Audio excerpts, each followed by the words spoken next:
Olá, sejam todos bem-vindos. A paz de Cristo seja com todos. Eu sou Ângelo Steniski, sou autor do e-book Caçador de Serpentes, tratado de batalha espiritual. E nós vamos agora começar um novo estudo, uma série de algumas videoaulas referente a um assunto muito mal compreendido, muito mal interpretado, que é o assunto do pecado. Alguém pode falar assim, irmão Ângelo, mas nós não estávamos tratando dos frutos do Espírito Santo? Sim, nós estamos tratando dos frutos do Espírito Santo. Se nós olharmos as últimas 4 videoaulas, nós tratamos somente referente àquilo que é constituição humana, aquilo que é dons naturais, aquilo que é o próprio ser humano, né? E nós não temos como entrar no assunto dos frutos do Espírito Santo, porque a Bíblia, ela nos dá bases, de trabalho, né? Toda a conquista espiritual, ela tem uma base adequada. Isso é espiritual, isso é Deus, né? Para que eu possa alcançar alguma coisa em Deus, algum resultado em Deus, existe uma base adequada para isso. Quando nós vamos tratar os frutos do Espírito Santo, ou vamos escutar uma pregação, é muito comum as pessoas falarem assim, vamos abrir a Bíblia no livro de Gálatas, capítulo 5, a partir do versículo 22. Né? O fruto do Espírito, porém, é amor, alegria, paz, longanimidade, benignidade, bondade, fidelidade, mansidão, domínio próprio. Contra essas coisas não há lei. E os que são de Cristo Jesus crucificaram a carne com suas paixões. Mas a vida pelo Espírito inicia-se no versículo 26. No versículo 16, está escrito assim, digo, porém, andai no Espírito, e não satisfarei os desejos da carne. Pois a carne deseja o que é contra o Espírito, e o Espírito é contrário à carne. Esses se opõem um ao outro, para que não façais o que quereis. Isso também está escrito lá em Romanos 7. Se, porém, sois guiados pelo Espírito de Deus, não estáis debaixo da lei. As obras da carne são conhecidas, as quais são prostituição, impureza, libertinagem, idolatria, feitiçaria, inimizades, porfias, ciúmes, ira, pelejas, dissensões, facções, invejas, bebedices, orgias e coisas semelhantes a essas, acerca dos quais vos declaro, como já antes vos preveni, que os quais cometem tais coisas não herdarão o reino dos céus, não herdarão o reino de Deus. Ok, vamos entender assim. Se eu vou tratar os frutos do Espírito Santo, a partir do versículo 22, eu não posso simplesmente ignorar o versículo 26. Eu não posso ignorar o versículo 26 ao versículo 21. Perdão, o versículo 16, eu não posso ignorar a vida pelo Espírito, inicia-se no versículo 16 até o 21. Isso é referente às obras da carne. A partir do versículo 22 vem os frutos do Espírito. Então, a base adequada para eu alcançar os frutos do Espírito, que é a referência do versículo 22, eu tenho que trabalhar do versículo 16 ao versículo 21, essa é a minha base adequada. Se eu não tratar, as obras da carne são conhecidas, as quais são prostituição, impureza, libertinagem, idolatria, feitiçaria, inimizade, porfia, ciúmes, ira, pelejas, dissensões, facções, invejas, bebedice, orgias. Isso aqui não foi escrito para pessoas do mundo. Foi escrito para pessoas dentro da igreja. Isso aqui foi escrito para cristãos, não foi escrito para quem está lá. Ah, irmão Ângelo, então quer dizer que o crente faz feitiçaria? Eu falo para você que um dos melhores feiticeiros que existe é o tal do crente. Um dos melhores. Nós vamos tratar isso numa outra aula, tá certo? Mas isso aqui, obras da carne são prostituição, impureza, libertinagem, idolatria, feitiçaria, inimizades, porfias, ciúmes, iras, pelejas, dissensões, facções, divisões. Isso aqui foi escrito para crente, tá, gente? Não foi escrito para quem está no mundo perdidinho, porque aquele que está perdidinho no mundo já está perdidinho. E aquele que está perdido no mundo, ele não vai alcançar os frutos do Espírito, ele não tem nenhum porquê alcançar os frutos do Espírito. Tá certo? Mas os frutos do Espírito, ele é relacionado ao cristão, à vida cristã. Mas a base adequada para se alcançar os frutos do Espírito, que inicia-se no versículo 22, eu não posso ignorar o início, né, do versículo 16 ao 21 de Gálatas, capítulo 5. Então o crente, ele quer alcançar os frutos do Espírito, mas ele não quer tratar isso. Ou quando ele lê isso, ele fala que é para alguém do mundo. Vou pregar o evangelho para o perdido. Se você fizer isso, você vai, né, não vai dar o reino de Deus. Mas isso aqui foi escrito para cristão, em primeiro lugar, tá? Isso aqui foi escrito para crente. Então nós temos que tratar o assunto do pecado. E o Espírito Santo, ele está relacionado ao assunto do pecado. Isso é muito, porque é o Espírito Santo, este agente de Deus, que ele possui em si mesmo o poder, a eficácia da morte de Cristo, e que vai levar o meu velho homem à morte, matando, aniquilando, né, o domínio do pecado sobre a minha vida. Então o pecado, nós temos que trabalhar muito ele, mas nós vamos trabalhar de uma maneira mais detalhada possível, né? Então eu não me importo de fazer 3, 4 videoaulas tratando somente sobre o pecado de uma maneira bem, não vou falar de uma maneira técnica, mas de uma maneira bem detalhada, para que o cristão realmente ele entenda, né? Porque hoje, quando é falado o assunto do pecado ele é mal compreendido e ele é mal explicado. Né? Às vezes nós ouvimos uma pregação, ou estamos ouvindo um pregador, e a pessoa sobe no altar, e o altar ele se transforma num verdadeiro show de horrores, né? Tudo é pecado. Se você fizer isso é pecado, se você fizer isso é pecado, porque isso é pecado, porque aquilo outro é pecado.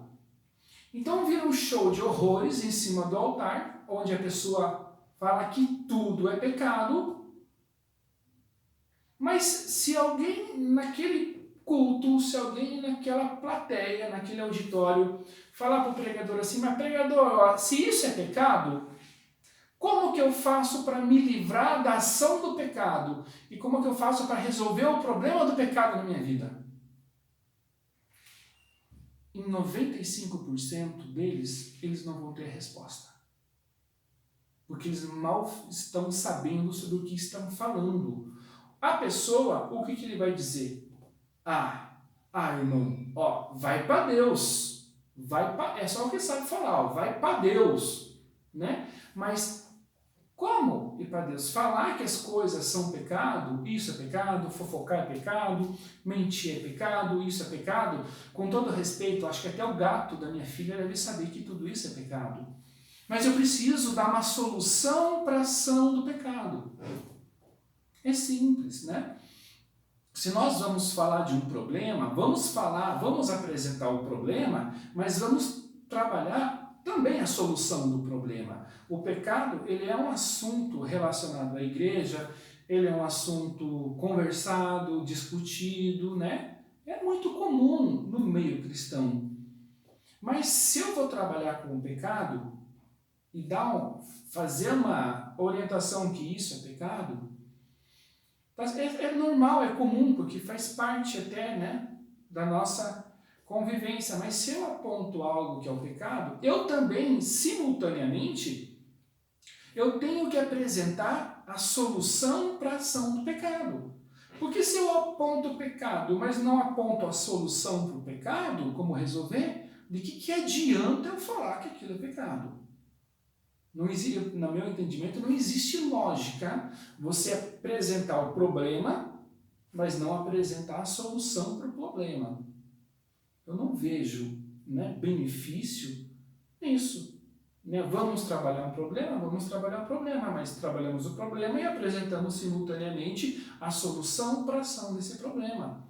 Aí sim, aí eu paro e escuto porque vai valer a pena. Mas apresentar o problema e não dar solução, eu não vejo nem lógica. Infelizmente, hoje, quando a gente vai assistir, às vezes, alguma coisa, é um verdadeiro show de horror, né? Tudo é pecado, mas aquela pessoa que está falando sobre o pecado, nem ela muitas vezes vai ter uma resposta, uma solução à altura para solucionar, né, a ação do pecado. E muitos crentes, né, o que muitos crentes às vezes fazem? Eles se imantam, né, eles vão se imantar, eles vão assumir uma postura de justiça própria, uma posição de que, né, elevadíssima, né, e vão se empoderar de uma religiosidade, de uma santidade, eles se empoderam, né, de uma ascensão indevida e começam a condenar. Pecado, isso é pecado, isso é pecado. Nós estamos carecas de saber, né? Mas o que o cristão ele precisa é saber como solucionar a ação do pecado. Né? Falar que fica 40, 50 minutos em cima de um altar dizendo que tudo é pecado e desce do altar e não diz como solucionar a ação do pecado, você vai deixar um ponto de interrogação na cabeça do crente e daí? Né? Então o crente precisa aprender sobre o pecado. Né? E nós vamos trabalhar sobre o pecado nessas primeiras videoaulas. Por quê? Porque o Espírito Santo também está relacionado diretamente, né, nessa ação de anular os efeitos do pecado. Isso é responsabilidade do Espírito Santo. Isso é obra do Espírito Santo. E nós vamos estudar também um pouco do Espírito Santo, que quem faz isso na vida do crente é o Espírito Santo. Então, a nossa proposta no canal, nós já falamos desde o começo, em várias videoaulas, nós estamos falando, nós vamos privilegiar as ações do Espírito Santo dentro do ser humano, que transforma a natureza do ser humano. Né? Não somente uma transformação para os bons frutos, os frutos do Espírito, que são uma expressão de comportamento, mas como quebrar a força do pecado também dentro do ser humano, que também o pecado ele é uma expressão de comportamento. E quem vai fazer isso é o Espírito Santo. Ele é esse agente, é esse ser divino trabalhando dentro da minha natureza, transformando a minha natureza para que haja um processo de transformação de eu deixar de ser uma pessoa natural para ser uma pessoa espiritual.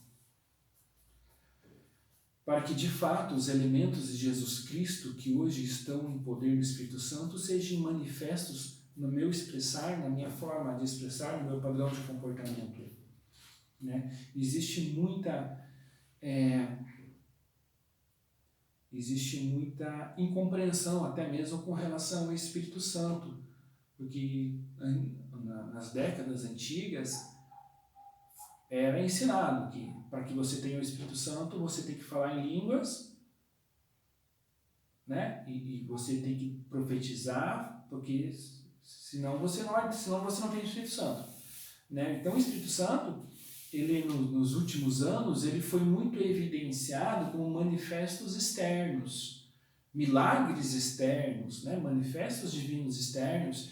E esse tipo de manifestação divina externa, eu vou expulsar o demônio, o paralítico vai andar, e eu vou ser reconhecido como grande, né, como o servo de Deus, poderosamente usado na presença de Deus. As pessoas vão ter que me reverenciar. Então, existe até uma idolatria sobre os dons, né? Nós tratamos isso no nosso primeiro vídeo aula, depois do vídeo de abertura, a idolatria, altares de idolatria. E tratamos sobre isso, né? Como a pessoa idolatra mais o dom de Deus do que propriamente o Espírito Santo de Deus que nos concede esse dom. Então nós vamos privilegiar o Espírito Santo sem dons externos, mas dando uma ênfase na transformação que ele é capaz de fazer dentro da natureza humana. Isso nós vamos trabalhar profundamente, tantas vezes, tantas videoaulas, quanto o Espírito Santo nos dê a graça de poder fazer. E nós vamos honrar, sim, o Espírito Santo de Deus em nossas vidas, né, como este agente que transforma a natureza. E um dos aspectos, né, que nós vamos trabalhar um pouquinho e tentar tirar um pouco de margem de dúvida da mentalidade dos nossos irmãos com referência a até o próprio propósito de salvação, o plano de salvação, né? Nós entendemos da seguinte forma, o plano da salvação. Quando nós aceitamos a Jesus como nosso Salvador, a mensagem que chegou até nós, foi que Jesus Cristo, ele foi crucificado, ele morreu pelos meus pecados, ele derramou o seu sangue, né, pela minha vida, ele pagou o preço da redenção, o preço do resgate, e Jesus, ele foi condenado no meu lugar, né, para que, então houve uma substituição, né, onde ele morreu no meu lugar, ele padeceu três dias e depois ele ressuscitou, ascendeu aos céus, né? Pela minha vida, por uma ação de um resgate. Então Jesus, ele me livrou assim, por causa do seu sangue, né? Ele me livrou da condenação do inferno, né? Eu era condenado ao inferno, então Jesus nessa ação de resgate me resgatou e hoje essa condenação já não existe por causa do poder do seu santo sangue, né? O poder do sangue de Jesus nos purifica de todo o pecado. Então Jesus, ele nos livra da condenação do inferno. Ele nos livra da condenação dos pecados. E essa foi a mensagem que a grande maioria de nós ouvimos, escutamos, e onde nós aceitamos, né, a Jesus como o Senhor das nossas vidas, Senhor e Salvador. Amém. Mas isso é apenas 50% do processo de salvação. É apenas 50% do processo de salvação. Qual é o outro 50%? O primeiro 50% foi esse, né? Jesus me resgatou da condenação do pecado, tá certo? E o outro 50% é Jesus, ele me livra do poder da escravidão que o pecado exerce sobre mim. Esse é um outro 50% de um conjunto todo. Mas os nossos antigos mestres, nossos antigos pastores, né, e muitas pessoas que, né, vieram até nós, eles vieram pregando esta mensagem, mas apenas esse 50%, porque o outro 50% eles nem tinham, né, eles não tinham, eles só tinham esse 50%. Então, foi esse o evangelho nos apresentado, um evangelho de resgate, onde nós somos resgatados da condenação. Ó. Existe uma diferença muito grande de palavras, né? A condenação do pecado e a escravidão do pecado. Então existe uma diferença grande nesses sentidos. aspecto de ser condenado e o aspecto de ser escravo, tá certo? Então, uma pessoa, um crente, um cristão, ele pode ser escravo do pecado? Será que um cristão ele pode estar preso a uma escravidão pecaminosa? A uma força que subjuga ele?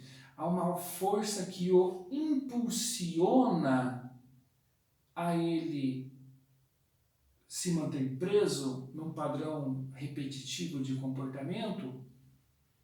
Eis a questão, né? E muitos cristãos, o que eles fazem? Eles estão presos num ciclo pecaminoso e eles, infelizmente, eles se acomodam nesse ciclo. Porque o que eles fazem? Eles pecam, né?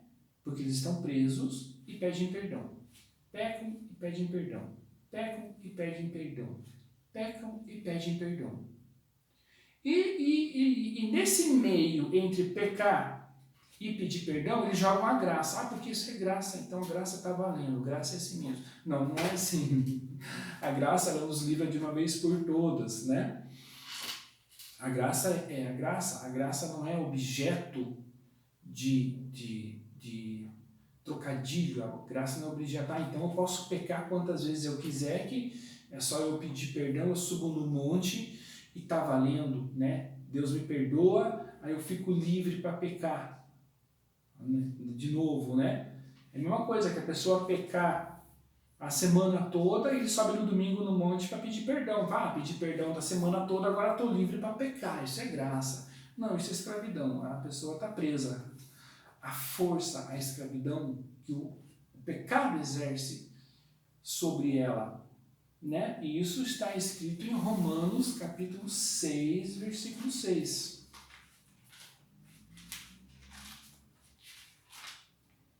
Romanos 6, 6. Pois sabemos isto, que o nosso velho homem foi com ele, né? Com Cristo, crucificado, para que o corpo do pecado seja desfeito, a fim de não servirmos mais ao pecado. Então, uma coisa que nós vamos trabalhar muito nessas primeiras videoaulas são três, eu acredito que são os três principais pilares, né? Que é Jesus Cristo, a cruz de Cristo e o Espírito Santo. Esses três, eles se relacionam muito bem, mas a cruz de Cristo, os efeitos desta cruz e o Espírito Santo, parece que eles se relacionam muito mais intimamente. O Espírito Santo nos conduz à cruz e a cruz nos conduz ao Espírito, né? Ao Espírito Santo de Deus. Vamos dizer de uma maneira um pouco mais, né? Um pouco mais técnica, um pouco mais clara, e nas próximas aulas nós vamos, né, nos aprofundar mais nisso, que os efeitos, o efeito da cruz de Cristo, o efeito da cruz de Cristo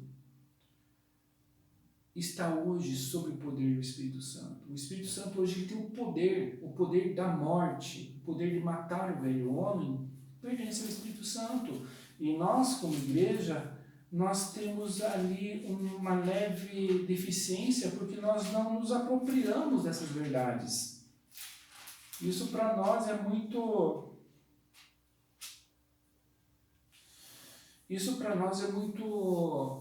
É muito deficiente, né? Porque nós temos, né, nós temos tudo no Espírito Santo, mas nós não nos aproveitamos, não nos apropriamos, né, disso. Vamos falar um exemplo como nós vamos tratar o Espírito Santo e como nós vamos conhecer ele e como nós vamos ver o quanto nós estamos errado em não nos apropriarmos das virtudes que existem dentro do Espírito Santo. Vamos dizer o seguinte: todos nós conhecemos a palavra de Deus quando Jesus Cristo fez a purificação do templo, né? Jesus, ele purificou o templo, né? Havia os cambistas ali, né? Vem fazendo suas vendas, e Jesus ali, ele purificou o templo, expulsou aqueles cambistas, jogou o dinheiro deles no chão, e ele disse assim: como vocês ousam fazer a casa do meu pai em comércio, né? E então Jesus expulsou todos os cambistas dali, fazendo uma referência sobre o zelo, né? O zelo da tua casa me consumirá, o amor pela sua casa me consumirá. E olha que interessante, quando Jesus purificou o templo, ele promoveu uma ação de purificação. Ele purificou o templo, mas Jesus e o Espírito Santo, eles eram um ao mesmo tempo. Então havia Jesus, havia o Espírito Santo e eles eram a mesma pessoa. E tudo aquilo que Jesus fez, o Espírito Santo se tornou participativo. Então o Espírito Santo, ele participou daquilo.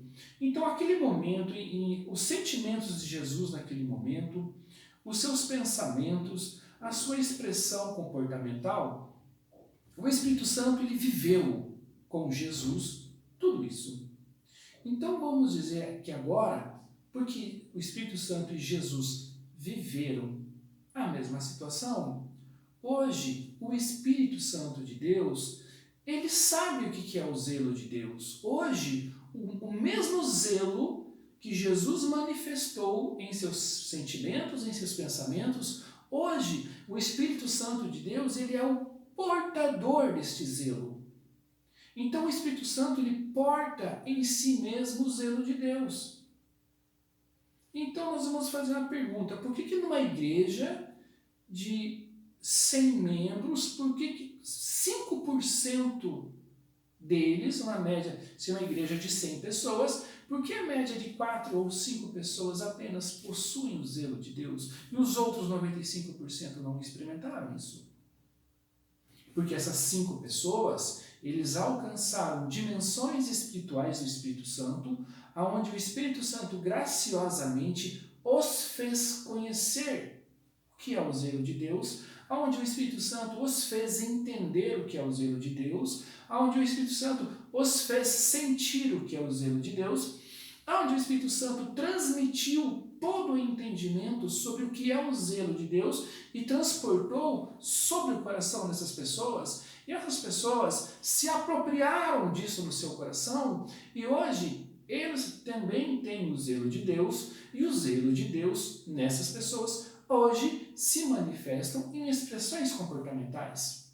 É isso que o Espírito Santo de Deus faz. O Espírito Santo, ele transfere algo dele para mim, eu assumo isso, recebo, e isso faz parte da minha vida, e quando fizer parte da minha vida, a minha expressão de comportamento será segundo esse entendimento. Então existe um transporte de conhecimento, existe um transporte de informações, existe um transporte de sentimentos sobre minha vida, a qual agora eu vou tomar conhecimento, né?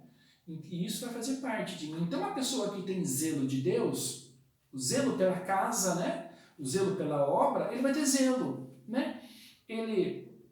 A pessoa vai chegar 30, 40 minutos antes do culto, vai passar um paninho nos bancos para tirar o pó, vai lavar os banheiros, vai limpar o altar, vai deixar tudo pronto, tudo arrumado, para que haja um manifesto divino. Vai ser a primeira pessoa que chega no culto e a última que sai, né? Quando chega um visitante, uma pessoa nova, né? Essa pessoa que tem o zelo de Deus, este zelo, ele vai ser manifestado em vários ambientes, no cuidado da igreja, no cuidado dos irmãos, no cuidado da igreja, no cuidado de qualquer serviço espiritual. A pessoa vai fazer um serviço com o zelo de Deus, porque ela porta o zelo, porque ela recebeu o zelo de Deus.